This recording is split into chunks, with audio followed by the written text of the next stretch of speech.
mengabulkan keinginan. Kita diijabah oleh Allah apa yang menjadi harapan-harapan kita untuk bertemu Ramadan. Jadi apa yang harus dilakukan, Pak? Kalau doa-doa kita sudah terkabul, keinginan dan harapan kita diwujudkan oleh Allah, bertemu dengan Ramadan dalam keadaan sehat walafiat, apa yang harus kita lakukan? Bersyukur. Itu lihat, Pak, di 183, 184 dan seterusnya surat Al-Baqarah, akhir dari seluruh rangkaian ibadah puasa bersama dengan instrumen-instrumen ibadah surat Tashkurun, supaya kita ini betul-betul memiliki satu kekuatan di dalam dada kita untuk selalu bersyukur kepada Allah, bersyukur kepada Allah. Karena Pak, dari seluruh ajaran yang disampaikan dalam Islam,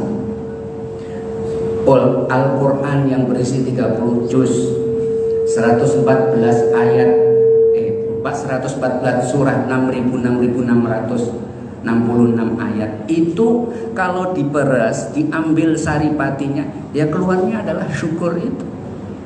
Maka orang yang menjalani hidup dengan kualitas bersyukur itu adalah orang yang paling top, orang yang paling bahagia, orang yang paling sukses apapun dia keadaannya. Nah, dalam konteks ibadah puasa ini, apa makna daripada bersyukur kita setelah Allah sampaikan, Allah antarkan kita bertemu dengan Ramadan Karim, yaitu tugas kita memperbanyak ibadah, memanfaatkan waktu sebaik-baiknya untuk mewujudkan kebaikan-kebaikan. Jadi sekali lagi Bapak Ibu, rutenya atau tahapan-tahapannya kita minta kepada Allah untuk sampai dengan bertemu dengan Ramadan. Begitu sudah bertemu dengan Ramadan, bersyukurlah kepada Allah. Kalau dilihat dari kesadaran ucapan, itu jelas syukur karena kita sudah disampaikan oleh Allah bertemu dengan Ramadan. Cuma kelengkapan dari syukur hati kita, syukur ucapan kita harus diwujudkan dalam aksi-aksi nyata, Pak Bu, yaitu memanfaatkan waktu sebaik-baiknya. Kemudian apa yang harus kita lakukan? Harus kita pastikan bernilai ibadah kepada Allah Subhanahu wa ta'ala. Jadi begini, Pak, walaupun tausiah dan ceramah yang disampaikan itu banyak variannya, tapi kata kuncinya, peta daripada Ramadan itu adalah sederhana. Masuk Ramadan, sadari ini adalah karunia dari Allah dalam rangka bersyukur. Siang hari kita puasa, malam hari kita tarawih. Kalau sibuk di kantor, lalu pulang terlambat, tidak tarawih di masjid, bukan berarti tidak ada lagi kesempatan untuk tarawih, Pak. Tapi kita bisa tarawih sendiri di rumah, walaupun hanya melakukan sholat tarawih tanpa dibarengi dengan doa, lalu ditutup dengan witir. Pokoknya jangan sampai ada satu hari pun berlalu di bulan suci Ramadan ini tidak ada kegiatan puasa di siang harinya dan tidak ada kegiatan ibadah sunnah pada malam harinya. Itu kata kuncinya. Kerja biasa, tugas kita ngantor ya ngantor, kita berkebun ya berkebun, bertani ya bertani. Tidak ada alasan bahwa karena saya melakukan aktivitas ini dan itu, kerja ini kerja itu, saya mungkin puasanya jadinya kualitasnya rendah. Tidak ada rumusan seperti itu. Anda bersyukur kepada Allah, masuk bulan suci Ramadan, aktivitas lakukan dengan baik, tapi ada tugas tambahan. Puasa pada siang harinya, kemudian ibadah malam atau sholat tarawih di malam harinya. Sampai di situ. Kemudian yang harus menjadi perhatian kita lagi, puasa kita harus kita pastikan juga adalah puasa yang benar dan lengkap. Benar menurut tuntunan fikihnya. Kita semua sudah biasa melakukan puasa sesuai dengan tuntunan fikih, menahan diri dari makan minum dan hal-hal yang membatalkan puasa, dimulai dari subuh berakhir pada maghrib. Itu tuntunan fikihnya. Tapi ada tugas lain, yaitu kita harus melibatkan ruhani kita untuk berpuasa. Caranya bagaimana? Tahan diri untuk tidak terjerumus melakukan hal-hal yang bernilai dosa di hadapan Allah. Berbicara yang tidak ada manfaatnya, itu adalah suatu kesalahan di hadapan Allah. Apalagi menggunjing, apalagi membuka aib orang lain, memfitnah orang lain, berdusta. Pokoknya semua kegiatan yang muncul dari ruhani atas dorongan untuk melakukan hal-hal yang buruk, stop. Saya ketemu orang ini biasanya adalah ngobrol tentang orang-orang yang dia anggap tidak sesuai dengan jalan pikirannya. Oh, saya harus menghindar. Ini shaimun. Kalau saya bertemu dengan dia berarti akan dijaili untuk diajak dilibatkan untuk melakukan kegiatan-kegiatan menggunjing, membicarakan aib orang lain. Stop. Makanya zaman dulu itu Pak Bu, kalau orang itu puasa, dia lebih memilih hari-harinya untuk bekerja dengan mengunci mulutnya. Mengunci mulutnya. Di kalangan para sahabat itu ada yang sampai menggunakan seperti batu yang sengaja ditempelkan di lisannya, bukan untuk ditelan, untuk membatasi. Kalau saya mau bicara, saya pastikan betul-betul manfaat, saya lepeh batu itu kemudian saya bicara. Tapi kalau saya tidak melihat ada manfaat dari pembicaraan saya, biarlah batu kecil itu mengunci mulut saya dan mengingatkan saya, jangan bicara, jangan bicara, jangan bicara. Karena memang itu yang harus dilakukan seorang mukmin. Kata Nabi, man amana billahi wal yaumil akhir falyaqul khairan aw liyasmut. Kalau kamu betul-betul sebagai seorang mukmin, berbicaralah yang baik-baik, berbicaralah yang menginspirasi orang lain, berbicaralah untuk membahagiakan hati orang lain. Jangan melukai hati orang lain, jangan menyakiti orang lain, karena menyakiti dan melukai saudara muslimnya sendiri itu dosanya besar sekali.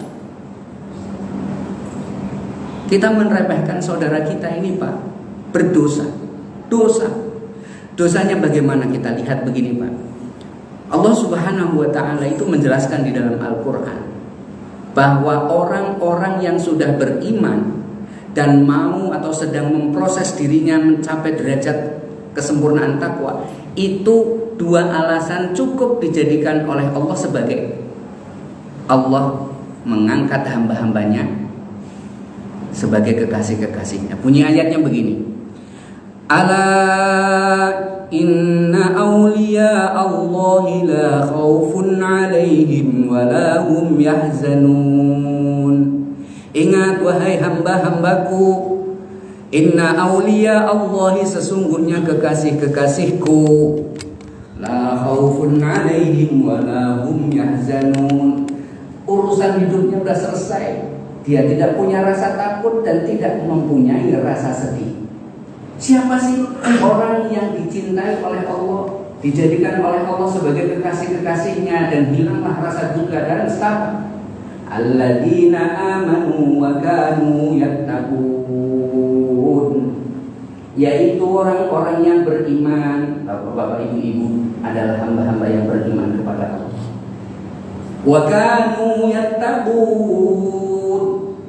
Bapak-bapak, ibu-ibu, termasuk buktinya pagi hari ini mau menjalankan ibadah sholat subuh berjamaah, duduk mendengarkan tausiah. Ini bagian daripada ikhtiar dan usaha bapak-bapak, ibu-ibu untuk menyempurnakan takwa. Alasan iman dan upaya berjuang menyempurnakan takwa itu dijadikan oleh Allah bahwa bapak-bapak, ibu-ibu adalah kekasih-kekasih Allah.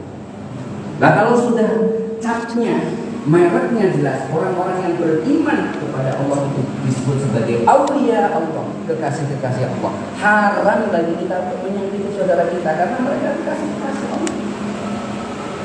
Masih juga kita nekat meremehkan saudara muslim kita, menyakiti saudara muslim kita, maka Allah dalam hadis qudsinya mengatakan, man adali waliyan Barang siapa yang menyakiti hamba-hambaku yang saya kasihi dengan alasan iman dan bertakwa itu, faqad adantuhu bil harbi, urusannya perang dengan saya, kata Allah. Siapa Pak? Orang yang berperang kepada Allah kemudian mencapai kemenangan. Gak ada. Semua yang namanya orang-orang yang angkuh, pongah, takabur, seolah-olah bisa segala-galanya. Fir'aun berakhir tenggelam di laut. Qarun berakhir terpendam, terkubur di bumi. Gak ada ceritanya. Orang berperang sama Allah, berani menentang Allah, kemudian berakhir happy ending, itu gak ada. Yang ada hanyalah nyungsep menderita dunia maupun akhirat. Betul apa tidak Bapak Ibu? Itulah yang terjadi. Maka kata Nabi, kalau kita menyakiti saudara kita, itu akan dijadikan alasan oleh Nabi sebagai umatnya telah melakukan perbuatan bejat dan durhaka. Mohon maaf, saya harus mengatakan ini karena redaksi hadisnya begitu Pak.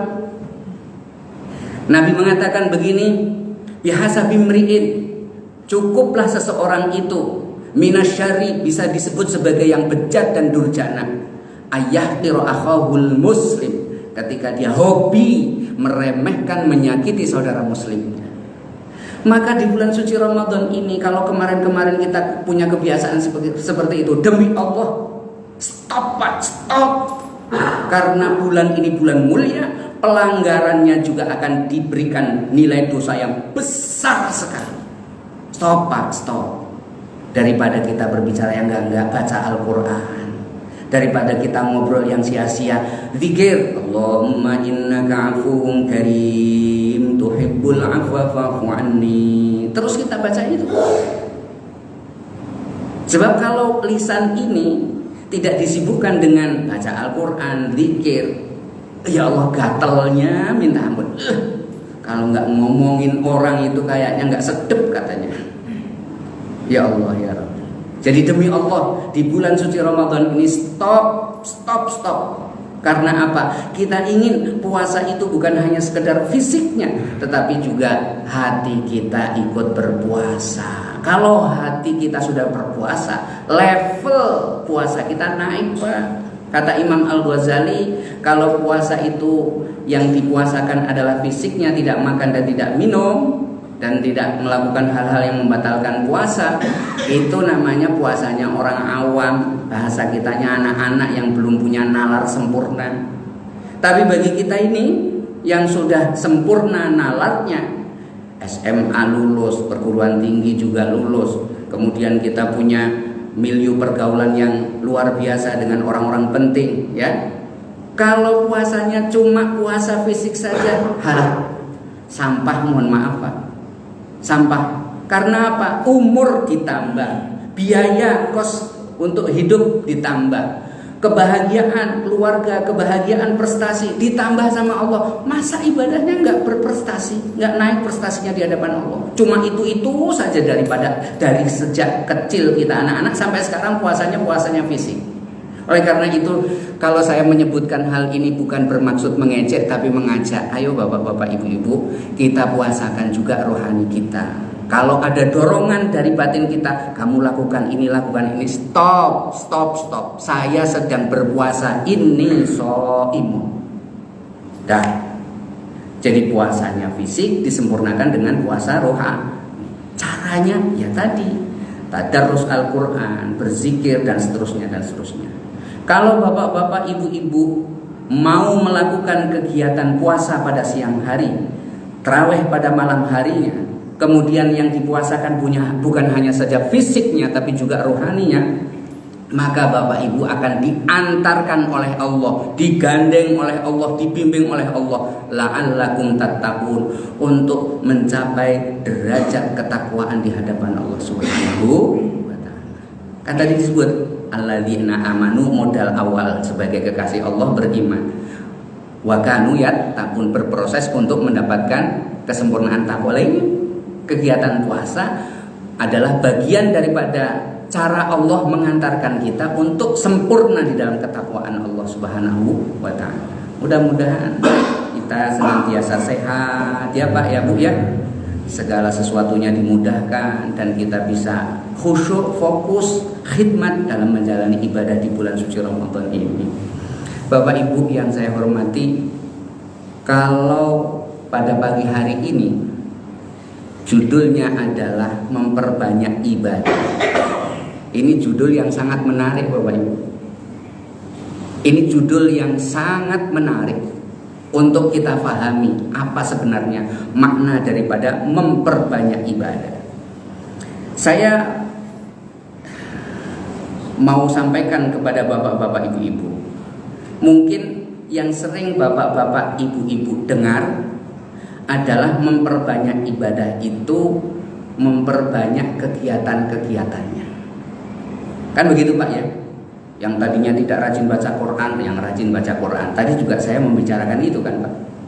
Yang biasanya tidak rajin ke masjid, datang ke masjid.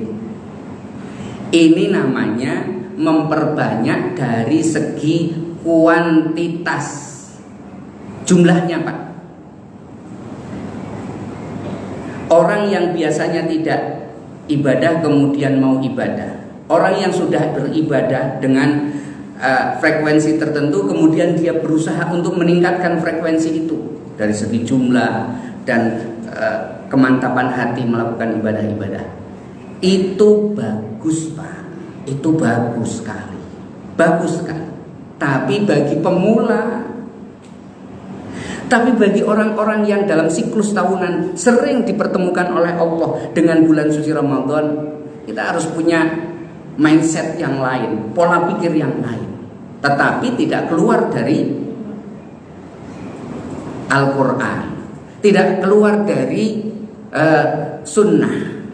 Jadi kita berusaha untuk tampil beda di hadapan Allah. Dengan cara apa?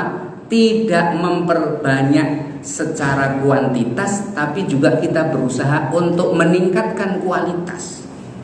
Dan ini menjadi jalan satu-satunya yang harus bapak-bapak yang dalam saat sekarang ini usianya di atas 40. Bagaimana ceritanya Pak? Ceritanya begini. Orang itu di Al-Quran disebut berawal langkah hidupnya keadaan lemah bayi, terus dibikin kuat terus sama Allah sampai pada titik kekuatan itu di usia 40 tahun. 40 tahun ke sana, mau gayanya seperti anak muda, Anda tetap diambil kekuatannya oleh Allah. Makin kurang, makin kurang, makin kurang. Kalau dulunya itu telanjang dada, pergi kemana-mana, tidak masuk angin, kita udah rapat seperti ini, baru ke Kebayoran pulang sudah bengek, batuk-batuk, pilek. Kenapa Pak? Ya faktor dulu saya kalau bolak-balik ke Kebayoran 10 kali itu tenang-tenang saja, tapi kok sekarang begini. Ya itulah Pak. Kita jangan memperbanyak kegiatan. Yang perlu kita perhatikan adalah mutu daripada kegiatan itu. Sepakat nggak Pak? Saya mengatakan begitu, sepakat nggak? Jadi perbanyak ibadah bagi yang kuat top, tapi bagi yang tidak kuat jangan merasa saya bagaimana, sudah tua begini, nggak bisa seperti anak-anak yang muda. Bapak-bapak, ibu-ibu yang merasa kekurangannya, kekuatannya dikurangi oleh Allah, jangan bersedih hati. Karena apa? Agenda bapak-bapak yang sudah di atas usia 40 tahun adalah mempertinggi kualitas. Ini ceritanya bagaimana di dalam surat Al-Ahzab ayat 41 Pak, diterangkan, ya ayyuhalladzina amanu, ya ayyuhalladzina amanu dzkurullaha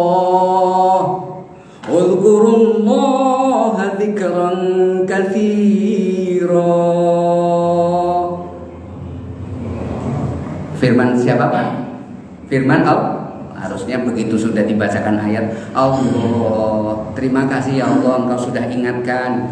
Maknanya bagaimana? Ya ayyuhalladzina amanu, wahai orang-orang yang beriman, termasuk yang hadir dan duduk di majlis Al-Muharram pagi ini.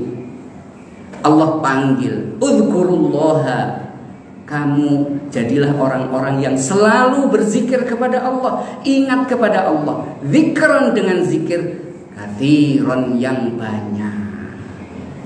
Pak, Namanya zikir itu stepnya, tahapannya, pertama zikir lisan, yang kedua zikir melibatkan hati, kemudian yang ketiga zikir dalam bentuk aksi-aksi.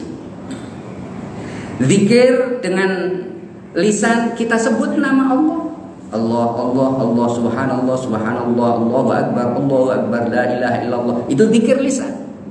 Zikir hati, hatinya selalu dikaitkan, dihadapkan kepada Allah, merasa diawasi terus-menerus sama Allah. Ayo, kamu mau kemana? Pagi ini sebagai seorang mukmin tugasmu apa? Molor, tidur, nyambung karena kekenyangan sahur? Tidak, kamu harus tetap melakukan aktivitas. Itu pot di depan rumah sudah lambai-lambai tangan, sirami aku, ada ulat di tubuhku, itu sudah manggil-manggil. Rumah yang kotor, dapur yang banyak piring-piring kotor, itu kamu harus lakukan. Itu urusan perempuan. Kenapa urusan perempuan? Nabi melakukan itu. Kalau kita mengikuti Nabi, jelas itu bernilai baik dan membawa pahala. Jadi merasa diawasi terus itu akhirnya setiap saat hati menuntun seseorang untuk selalu berbuat baik, berbuat baik, berbuat baik. Seperti yang kemarin kita dengar dalam tausiah di majelis ini, Pak Bu, orang boleh tidur dan bernilai ibadah kalau sudah lelah. Itu betul sekali. Nah, kemudian kalau sudah zikir secara lisan, zikir secara kesadaran, wujudkan zikir kita ini dalam bentuk aksi perbuatan. Caranya bagaimana? Berdiri, mau duduk, alladzina yadhkurunallaha qiyaman wa qu'udan, yang tadi suratnya saya baca dan saya sulit meneruskannya karena gentar takut kepada Allah, karena menghadap kepada Allah dalam keadaan yang begini-begini ini, ya Allah ya Rabbi, sungguh sangat menakutkan kalau bukan karena berharap rahmat dan kasih sayang Allah. Alladzina yadhkurunallaha qiyaman wa qu'udan. Orang berzikir itu harus ada di dalam qiyaman, berdirinya maupun duduknya maupun berbaringnya. Artinya seluruh aktivitas dan aksi-aksi sehari-hari kita harus bernilai mendekatkan diri kepada Allah Subhanahu wa ta'ala. 3 Pak, zikir itu. Jadi kalau ada orang puasa ingin ditingkatkan nilai kebaikan puasa itu lebih banyak, apalagi melihat alasan bahwa saya sudah tidak kuat lagi, tarawih sudah dilakukan 8 rakaat plus 3 witir. Kalau untuk sholat tasbih, kalau menambah rakaat-rakaat sholat sunnah mutlak yang tidak terhitung karena ada dorongan untuk memperbanyak ibadah, saya mungkin bisa bertahan 2-3 hari. Selebihnya saya akan meriang. Oleh karena itu, bagi yang memiliki keterbatasan diri untuk memperbanyak kuantitas jumlah ibadah, tolong sadar, saya ini sudah melemah. Maka yang perlu dilakukan adalah meningkatkan kualitasnya. Jadi zikir baik, ya Pak ya, zikir lisan itu baik, tapi belum banyak. Karena banyaknya zikran katsira itu, di samping ditentukan jumlahnya, juga harus dinaikkan kualitasnya. Dari zikir lisan, yuk libatkan hati. Dari zikir lisan dan melibatkan hati, yuk kita buktikan zikir kita dengan aksi-aksi. Itu baru yang namanya zikron katsira. Kalau tidak seperti itu, para ulama menyebutnya qalilul jadwa, sedikit. Memang zikir hanya lisan itu baik, tapi perbandingannya dengan apa Pak? Daripada orang yang tidak berzikir. Tapi kalau perbandingannya, sudahkah Anda zikir dengan hati Anda? Sudahkah zikir Anda dilengkapi dengan kualitas aksi-aksi Anda yang bernilai zikir? Kalau belum, ayo zikron katsira, perbanyak. Dari situlah kemudian kita memiliki satu kesadaran untuk memperbanyak ibadah di bulan suci Ramadan ini. Diperlukan ilmu, Pak. Ilmu, Pak. Hadir di majelis ilmu seperti ini, ya Allah ya Rabbi, di bulan suci Ramadan itu memiliki nilai tambah yang luar biasa, Pak. Buktikan saja, orang-orang yang berpuasa itu selalu mengikuti alur kebiasaan orang umumnya. Tapi begitu sudah duduk di sini dijelaskan tentang puasa, kita menjadi punya kesadaran, oh puasa itu ternyata harus sempurna seperti ini, seperti ini. Nilai tambah yang luar biasa. Jadi memperbanyak ibadah di bulan suci Ramadan memang betul kalau lihat kekuatan fisik kita yang masih mampu untuk memperbanyak jumlahnya. Tetapi Nabi nggak suka memperbanyak dengan overdosis, itu nggak suka. Nabi itu sukanya, kamu biasanya nggak berjamaah misalnya, di bulan suci Ramadan jamaah yuk. Habis itu terus pertahankan sampai akhir Ramadan. Tidak banyak yang diperbuat, tapi oleh Nabi katakan begini, al istiqomatu, istiqomah menjalankan ibadah secara konsisten walaupun sedikit, khairun min alfi karomah, itu lebih banyak daripada keramat yang dimiliki oleh para wali dan para kekasih-kekasih Allah. Jadi apa ini Pak yang ingin saya sampaikan? Memperbanyak ibadah sepakat, tetapi juga jangan hanya memperhatikan jumlahnya yang kita tambah. Terutama buat bapak-bapak yang memiliki keterbatasan kekuatan. Jangan fokus pada banyaknya jumlah, tetapi pertinggi mutu daripada ibadah kita di hadapan Allah Subhanahu wa ta'ala. Caranya bagaimana? Tambah ilmu terus. Ini di majelis ini ada kajian Sabtu pagi, ada kajian Ahad pagi, setiap malamnya ada kultum. Kita ikuti Pak terus Pak. Karena memang mulianya kita dari awal itu didesain oleh Allah karena kita ini berilmu. Jujur saja Pak, kalau gede-gedean tubuh, gede mana dengan gajah? Kita tabrakan sama gajah habis Pak. Betul apa tidak? Kalau dari segi apa ini? Kemampuan makan kita sepiring udah kenyang, tambah sepiring udah matanya melotot, kemudian seperti ikan digoreng bengong aja. Kenapa? Blindingen keluargen kekenyangan. Kalah dengan sapi-sapi satu drum bisa masuk rumput itu. Kita kan prestasi makannya dibatasi Pak. Lebih dari porsinya kita akan mengalami hal-hal yang tidak nyaman. Kalau soal birahi dan kebutuhan biologisnya kalah sama manuk emprit. Bapak-bapak, ibu-ibu kalau pagi-pagi kan suka ada burung berkicau manuk emprit itu. Sekali jejer dengan pasangannya itu naik ke punggungnya bisa 10 kali Pak. Bapak masih sanggup? 2 kali aja boyoknya sudah mau pedot. Ini gimana membuatnya? Maka prestasi kita jangan melihat dari besaran fisik. Kita akan kalah dengan makhluk-makhluk lainnya. Jangan melihat hal-hal yang lain. Kembali kepada desain awal, yaitu bahwa keunggulan kita dibanding makhluk-makhluk yang lain adalah ilmu. Wa 'allama Adamal asma'a kullaha. Maka bapak-bapak, ibu-ibu harus pelihara, ikuti secara rutin kajian-kajian seperti ini. Allah di dalam Al-Quran surat Ar-Rahman menyebutkan, ya ma'syaral jinni wal ins, hai sekumpulan manusia dan jin, ya, ya ma'syaral jinni wal insi, lanjutannya, kamu tembuslah dinding-dinding yang menjadi sekat kamu untuk mewujudkan harapan-harapanmu. Ini statoktum ang tangfudhu min aqtaris samawati wal ard, ya.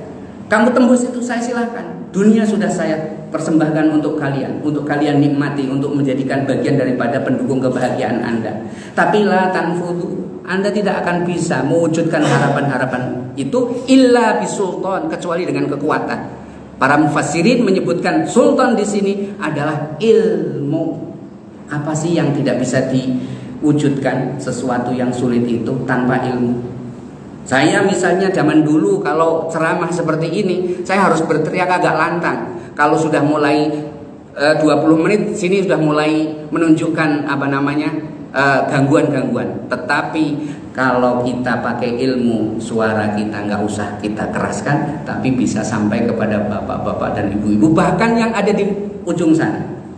Orang yang tadinya melakukan kegiatan safar, pergi haji, harus berada di tengah laut berbulan-bulan, sekarang hanya 9 jam kita sampai. Semua itu adalah ilmu Pak. Maka kalau kita mau konsisten terhadap ajaran kita, kajian demi kajian ini harus kita ikuti. Karena dengan kajian ini, puasa kita kualitasnya akan bertambah tinggi. Ibadah sholat kita kualitasnya akan bertambah tinggi. Kalau orang itu sudah bisa mencapai kualitas ibadah yang tinggi, sedikit tapi dinilai banyak oleh Allah Subhanahu wa ta'ala. Bapak-bapak, ibu-ibu, lihat misalnya contoh sholat ini, ya.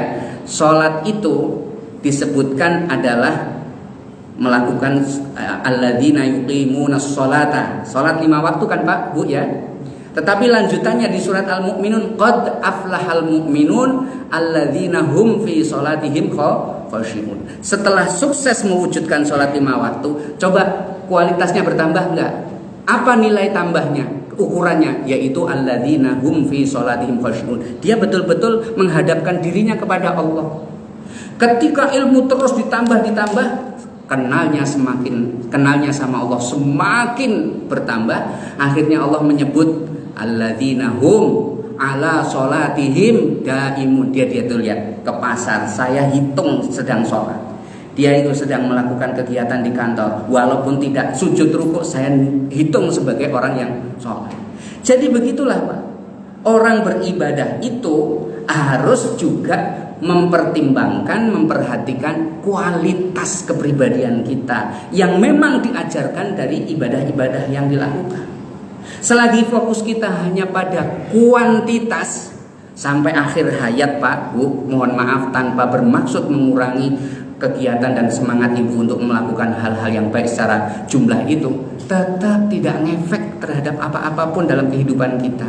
Sholatnya dijalani, tapi brengseknya tetap dijalani, yang disebut dengan STMJ Pak, tapi bukan susu, jahe, telur, madu, bukan, tapi sholat jalan terus, ya, maksiatnya juga jalan terus, karena kualitas sholatnya nggak diurus. Pokoknya yang penting saya sholat, pokoknya yang penting saya sudah puasa. Kualitasnya, efeknya dalam mempengaruhi kepribadianmu, no. Nah kalau begini namanya berarti ada tanda-tanda ibadahnya belum melangit. Jadi sekali lagi, memang sebagai permulaan kita harus fokus pada jumlah dan kadar tertentu. Tapi selebihnya kita juga jangan mengabaikan tentang memperbanyak, mempertinggi kualitas mutu ibadah kita. Pak, demi Allah saya sebutkan demi Allah, kalau bapak-bapak, ibu-ibu sudah berupaya melalui majelis ilmu seperti ini dengan mempertinggi kualitas ibadah kita, kualitas hidup bapak-bapak, ibu-ibu akan diangkat oleh Allah Subhanahu wa ta'ala. Itu janji Allah Pak, nggak bohong. Maka tadi saya ucapkan ayatnya, innaka la tukhliful mi'ad. Mana sih yang Allah itu selisih janjinya? Kalau Allah berjanji, man amana billahi wal yaumil akhir. Ya, sebentar. Siapa orangnya yang beriman kepada Allah dan melakukan amal yang soleh. Man amila solihan min dzakarin aw untha. Siapa yang beramal baik, laki-laki maupun perempuan, ya, wa huwa mu'minun, amalnya itu didasari dengan iman kepada Allah, falanuhyiyannahu hayatan thayyibah. Maka Allah berjanji akan merubah kualitas hidupnya. Yang tadinya tidak punya istri akan punya istri. Ya, yang tadinya belum punya rumah sendiri karena masih kontrak, ibadahnya diurus, Allah akan urus rumah kita. Tinggal duduk manis, ikhtiar maksimal, Allah mudahkan segala sesuatunya menjadi mudah. Yang tadinya tidak punya keturunan akan diberikan keturunan oleh Allah. Yang tadinya gajinya belum cukup untuk berbagi dengan mertua di kampung, saudara di kampung, dibanyakkan oleh Allah sehingga sedekahnya juga bertambah.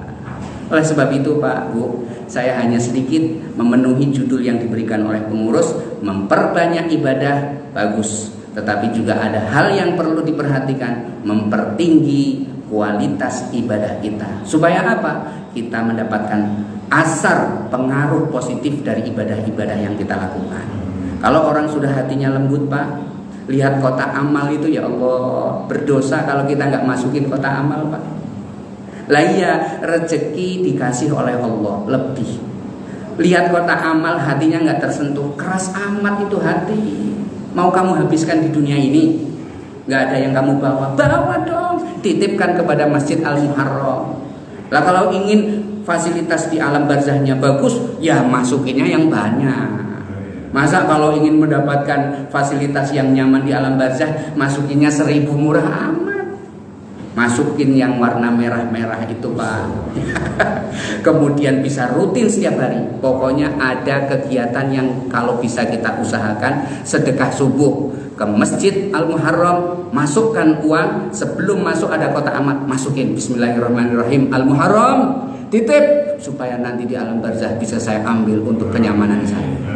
Oleh karena itu Bapak Ibu, mumpung masih di awal-awal, yuk bareng-bareng kita pasang niat kita baik-baik untuk rutin mengikuti kegiatan-kegiatan puasa ini dan kajian-kajiannya, dengan harapan kita akan diantarkan oleh Allah untuk memiliki kualitas takwa lebih dari yang sekedar kita punya selama ini. Tapi yang jelas dan pasti, saya hadir jauh dari Pekalongan, duduk di sini seperti saya dipertemukan dengan saudara-saudara saya. Hati saya bahagia, masih diberikan kesempatan untuk berbagi ilmu, dan mudah-mudahan ini bermanfaat khususnya buat diri saya dan umumnya untuk bapak-bapak semuanya. Bila ada kata-kata yang kurang berkenan, itu mutlak dari kelemahan dan ketidakberdayaan saya sebagai manusia. Tapi kalau ada kebenaran yang bapak-bapak, ibu dengar dan masuk dalam hati, yakinlah itu adalah anugerah dari Allah Subhanahu wa taala yang disampaikan melalui lisan saya.